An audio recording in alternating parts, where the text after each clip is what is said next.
김대중 전 대통령은 인생은 생각할수록 아름답고 역사는 앞으로 발전한다는 말을 남기셨습니다.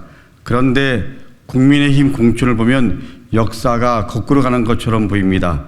절대로 돌아오지 말아야 할 인사들이 국민의힘 후보로 공천돼 국민 앞에 다시 나서고 있습니다. 박근혜 전 대통령은 헌법을 위반해 탄핵당했습니다. 국민이 촛불로 염원했고 그리고 헌법재판소가 파면했습니다. 그런데도 국민의힘은 최근 박근혜 전 대통령 최측근이자 그리고 탄핵심판 변호인단 출신인 유영하 변호사를 대구에 공천했습니다. 박근혜 전 대통령의 형사재판 변호인단으로 활동하면서 탄핵의 부당함을 주장하던 도태우 변호사도 대구에서 공천했습니다.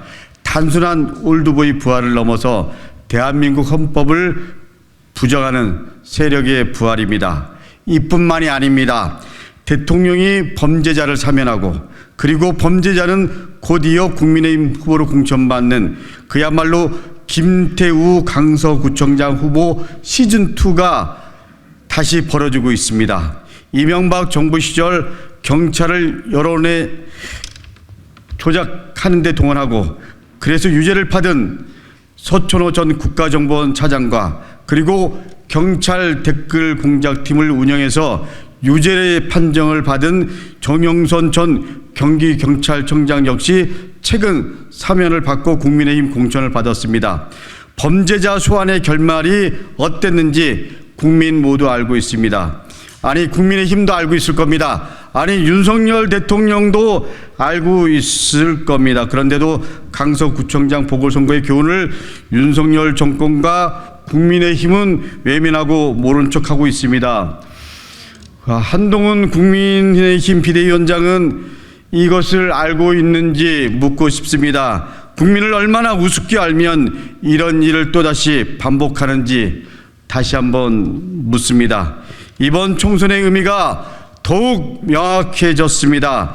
제22대 총선은 민생을 파탄내고 그리고 야당과 시민을 탄압하는 것도 모자라 범죄자를 다시 소환해서 역사의 수레바퀴를 거꾸로 돌리려는 세력을 심판하는 선거입니다.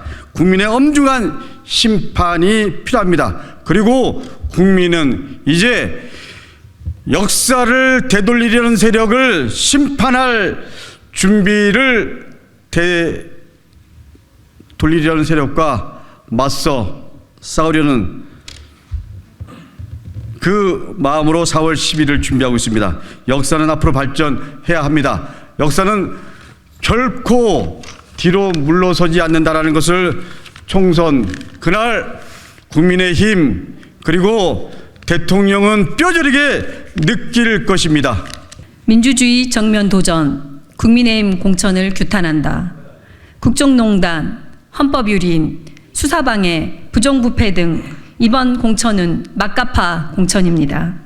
MB정부의 댓글 공장, 그리고 국정원 특활비 뇌물수수, 특별사면 공천, 계엄문건 당사자의 영입, 그리고 해병대 수사외압, 돈봉투 사건의 당사자, 광급 특혜 수수 당사자, 국회 농단, 그리고 김건희의 지인들에 대한 공천 내용을 말씀드리겠습니다. 국민의힘 공천을 보면 과연 이들이 민주주의 국가의 집권 여당인지 의심스럽다. 독재 국가에서나 있을 법한 반민주 공천이 진행되고 있다. 왕이 죄인의 죄를 사사하고 관직에 발탁하는 등 그 이상도 그 이하도 아닌 사건도 발생하고 있다. 국민과 당원이 결정한 민주당의 공천을 비방하고 있지만 정작 국민의힘이야말로 국정농단, 헌법유린 범죄로 유죄 판결을 받은 자들을 특별사면에 선거 후보로 나서게 한 민주주의 부정 세력들이다. 특히 윤석열 대통령은 본인이 직접 2017년 중앙지검장 당시 수사를 지휘한 댓글 여론조작 사건과 청와대 국정농단 특수활동비 사건 등 민주주의 유린이자 국정농단 범죄를 자기 손으로 특별사면에 면죄부를 준 뒤 이어 입법부인 국회의원 자리까지 보장해주고 있다. 최악의 국힘발 민주주의 훼손 총선이다. 특히 사명권에 이어 공천권으로까지 티켓을 쥔 헌정유린 세력들이 국민의힘 후보로 총선에 나서고 있어서 개탄을 금치 못할 상황이다. 먼저 MB정부 시절 경찰관들을 동원해 희망버스 집회에 부정적인 댓글을 달게 한 여론조작으로 2018년 3월 기소된 서천호 전 국정원 2차장의 경우는 2월 7일 특별사면을 받기 4일 전 사천 남해 하동으로 공천을 신청했고 이후 공천이 확정됐습니다. 징역 6개월에 집행유예 1년, 항소심 결정 이후 사실상 사면을 예측하고 상고를 포기해 약속 사면 의혹에 이어 약속 공천 의혹이 있는 후보입니다.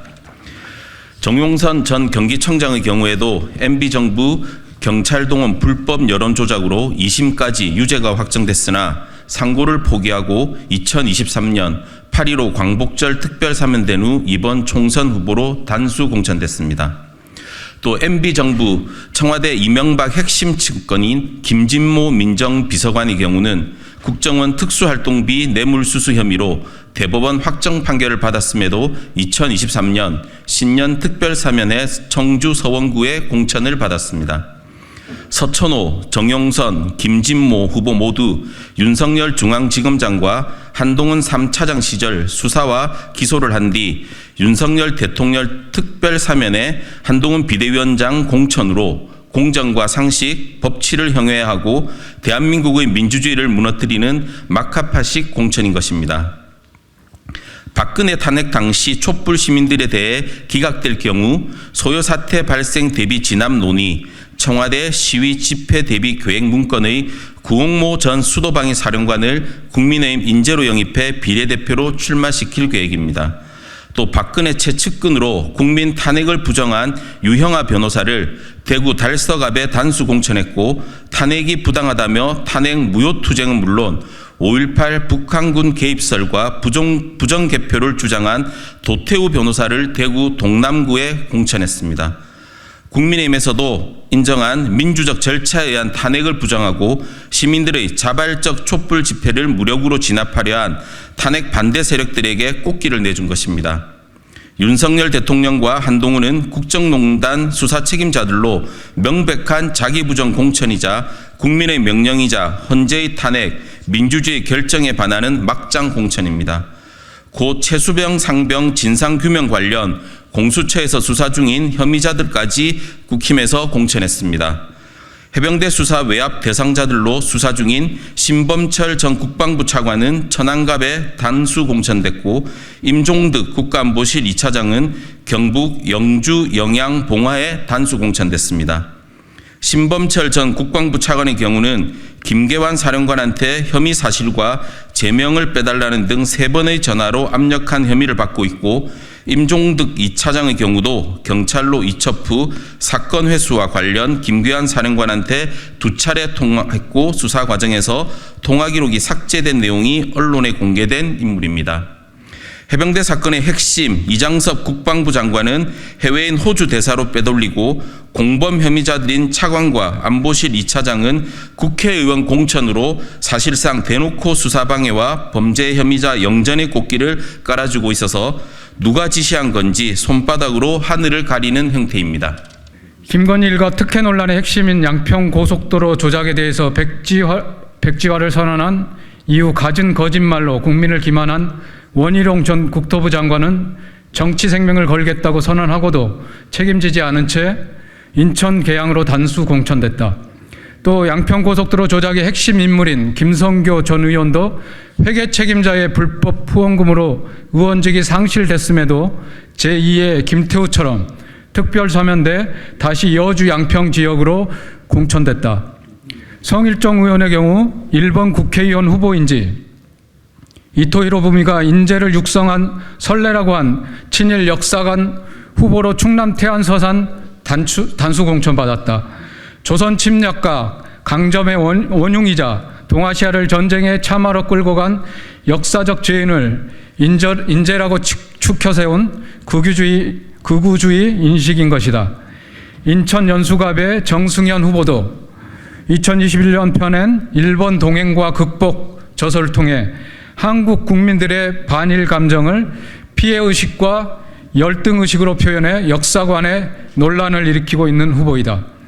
이재명 대표를 비방하기 위해서 조폭 돈다발 가짜 사진을 유포한 정영아 변호사도 공직선거법 허위사실 유포와 불법 선거운동으로 2번이나 처벌받았음에도 불구하고 특별사면에 경기 성남 수정에 단수 공천했다. 고 노무현 대통령에 대한 사자 명예훼손으로 5년 만인 2023년 8월 징역 6개월을 선고받은 정진석 의원도 충남 공주 부여 청양에 단수 공천됐다. 박덕흠 의원의 경우도 국토위원으로 피감기관의 광급공사 몰아주기 수주 의혹이 드러나면서 당군 이래 최대 이해충돌이라며 국민적 비판과 사회적 여론이 컸음에도 2002년 잠시 탈당한 이후 다시 복당해 충북, 보은, 옥천, 영동, 괴산에 공천됐다. 정우택 의원의 경우 최근 카페에서 돈봉투 수수 동영상이 공개됐고 카메라에 없는 곳에서 되돌려줬다는 말도 안 되는 변명을 했지만 카페 주인은 되돌려받은 바 없다고 했다.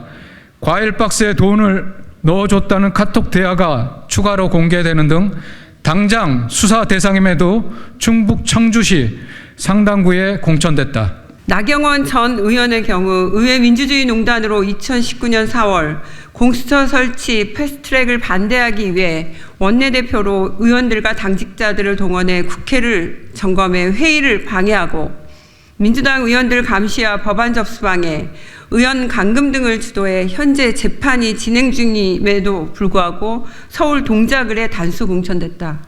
김장겸 전 MBC 사장의 경우는 MBC 방송 장악에 거부하는 기자들과 PD들을 강제로 유배지로 발령낸 부당노동 행위로 2023년 10월 대법원 유죄가 확정되었음에도 2024년 설날 특별사면 이후 비례대표를 신청했다. MBC와 언론노조에서는 가짜뉴스 괴담방지 특별위원장이라는 해괴한 직함에 공영방송 탄압에 앞잡이 노릇을 한다면서 김장겸이란 자가 국회의원이 된다는 것은 역사의 비극적 태형이라고 성토하고 있다. 이번 국민의힘 공천에는 명품백 뇌물수수 동영상 이후 한동안 잠잠하던 김건희의 그림자가 다시 또 보이고 있다. 국민의힘 영입인재인 진양의 전 KBS 아나운서와 주랭랑으로 기억되는 김행 전 여가부 장관 후보자의 비례대표 신청이다. 두 사람 다 김건희와 사사로운 관계로 진양에는 서울대 AFP 과정 동기로 김건희 코바나 컨텐츠 전시회에 다녀간 걸 감사해하며 SNS로 언니로 언급했고, 김행 전 여가부 장관 후보자는 코바나 컨텐츠와 위키트리 공동 전시회를 하는 등 청문회 과정에서 사적 관계가 대두된 바 있다. 국민의힘 공천은 민주주의 훼손, 헌법 유린, 법치 훼손, 수사방해, 자기부정, 특혜공천, 친일공천 등 그 어떤 용어로도 설명이 불가능한 상식을 초월하는 엉망진창 막장 공천이다. 이러함에도 우리 언론들은 국민의힘 공천 과정과 공천된 인물들의 과거 행적과 법적 판단을 제대로 보도하지 않고 있다. 민주당의 공천 과정에 대해서만 문제가 있는 듯 보도를 하고 있어서 이번 총선에서 국민들의 알 권리가 제대로 보장되지 않고 있다. 언론에 국민의힘 공천 인사들에 대해서 최소한의 기계적 균형과 관심을 촉구한다. 국민이 맡긴 국가 공력을 남용해 민주주의 유린 사법단체 사람들을 공천하고 수사받아야 할 범죄 피의자들을 공천하는 등 방탄 공천으로 역사의 가장 오점으로 기록될 공천이다. 국민들은 총선을 방탄용으로 활용하는 국민의힘을 용서하지 않을 것이다. 이번 총선은 윤석열 독재와 민주주의 훼손, 부정부패 세력, 무책임 주랭랑, 친일 인식 후보를 심판하는 선거가 될 것이다.